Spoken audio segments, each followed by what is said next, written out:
peut s'écouter Pas du tout. et tout en C'est sanglant quand même écouter et réfléchir à des arguments.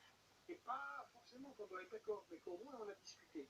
Or, ces gens-là, vous voyez là, qui sont uniquement pour foutre le bordel. C'est-à-dire que quand vous avez réussi à montrer sur un point que vous avez des arguments, que vous vous basez sur des faits et que lui ne se base pas sur les faits, dans la méthode, il passe tout de suite à autre chose. Et vous le sautez sur le deuxième, il va passer sur un troisième. Mais pourquoi ça, je vais plus... C'est typique de la méthode, ça veut mais... dire qu'il est là pour foutre le bordel. Mais vous savez, discuter. sur les plateaux faits, de télévision, c'est une plantation de trolls. Parce que, en fait, non mais je suis très sérieux, parce que dès que vous dites quelque chose, on vous coupe la parole pour pas aller sur le fond, et on vous dit conspirationniste. Oui, mais ça c'est raciste. Oui, mais ça c'est homophobe. Oui, mais ça vous dites ça parce que vous êtes de droite. Vous dites ça parce que vous êtes de... Et ça... Mais quand il existe je ne veux pas une émission de débat à la télé française, chez TADI, c'était fabuleux. Retrouvé face à un ou deux comme ça, vous êtes un complotiste. Je ne suis pas énervé, je les ai ramenés aux faits. Et l'avantage là, c'est que justement, on avait un vrai débat contradictoire où tout le monde pouvait parler, exposer une idée. Et donc, c'était au public à se faire son opinion, si j'étais complotiste ou si la personne qui disait ça, simplement, n'avait pas d'autre argument et que c'était juste pour faire peur. Et donc, je crois qu'il ne faut pas trop tomber dans le piège des trolls. C'est juste un truc pour empêcher les gens de discuter. Donc, moi, je n'ai pas une grande expertise, une grande expérience des forums, j'y vais pas beaucoup, je manque de temps. Mais je crois que pour les gens qui font ça, c'est un travail d'essayer de repérer les gens qui ne sont pas d'accord avec vous, qui sont en colère, qui peuvent déraper éventuellement sur un mot ou quoi, mais avec qui il y a quand même moyen de parler, et les gens qui sont là uniquement pour foutre le bordel et empêcher justement qu'on se parle. Donc ça, il faut les écarter. C'est même pas des gens qui existent en plus.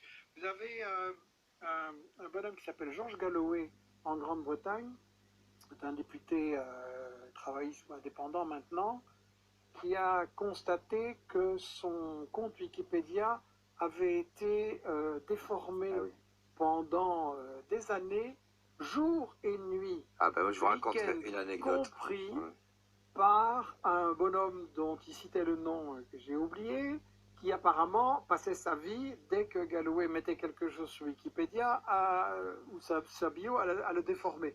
Donc ce sont des machines. Wikipédia, c'est quoi? Un jour, j'ai des copains qui m'appellent, ils me disent donc, tu as une page Wikipédia? Je dis non. Et je suis allé voir, j'avais une page Wikipédia. Et j'ai lu mon portrait. Et j'ai vu, mais tout était faux. Mais pas un peu. Bienvenue au club. Tout était faux. Jusqu'à ma date de naissance, etc. Donc, quand même.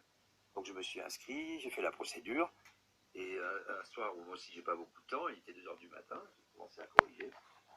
J'ai publié 2h01, le type 2h02. Exactement. Et le type me dit, vous respectez pas la procédure. Je dis, mais c'est moi, prouvez-le, il me disait le type. Il m'écrivait des trucs comme ça, prouvez-le. C'est pas dans un style universitaire. Je dis, mais ma date de naissance, c'est bien dans un style universitaire. Né le 19 juin 1966 à Toulon. C'est moi, regardez ma carte d'identité. Et ça, par rapport au-delà de l'anecdote, c'est pour ça que je parle aussi des faux instruments collaboratifs, parce qu'il faut savoir qui tient le manche, qui collabore, où sont les données, et c'est une version du monde, et ça n'a de collaboration que le nom, parce que là aussi, ce sont des gens qui ont une vision du monde, qui veulent nous l'imposer, qui veulent l'imposer eux-mêmes à des gens qui prétendent faire qui prétendent faire le portrait, etc. Et c'est pas possible selon notre. Sur l'affaire Wikipédia, je crois que vous avez un thème pour une émission aussi un jour, parce que je peux vous donner des exemples d'autres personnes qui ont été diabolisées, dont la bio a été trafiquée et qui ne parviennent pas à la faire corriger. C'est incroyable. Parce que c'est organisé. J'ai fait une vidéo qui s'appelle « Comment Israël manipule l'Internet et l'opinion ». Et pour vous, c'est Israël. Dans laquelle, non, c'est pas pour moi, c'est un exemple. Dans laquelle je me base sur leurs propres déclarations. Il y a des déclarations écrites et même télévisuelles, où notamment la responsable qui s'appelle Vakningil, quelque chose comme ça, et d'autres ont expliqué comment ils avaient des centaines d'étudiants bien payés pour quelques jours par semaine et des soldats. Ils ont des centaines de gens à Tel Aviv qui sont là à surveiller tout ce qui est sur Internet, et dès que vous dites un mot contre Israël, pour BDS ou des choses comme ça, vous allez avoir votre bio diabolisé. Je me base sur les déclarations de Ilan Pappé, qui est un historien juif israélien qui vit en Angleterre, qui a expliqué la guerre de l'information menée surtout après qu'Israël a perdu la bataille de l'information dans son agression à Gaza 2008-2009.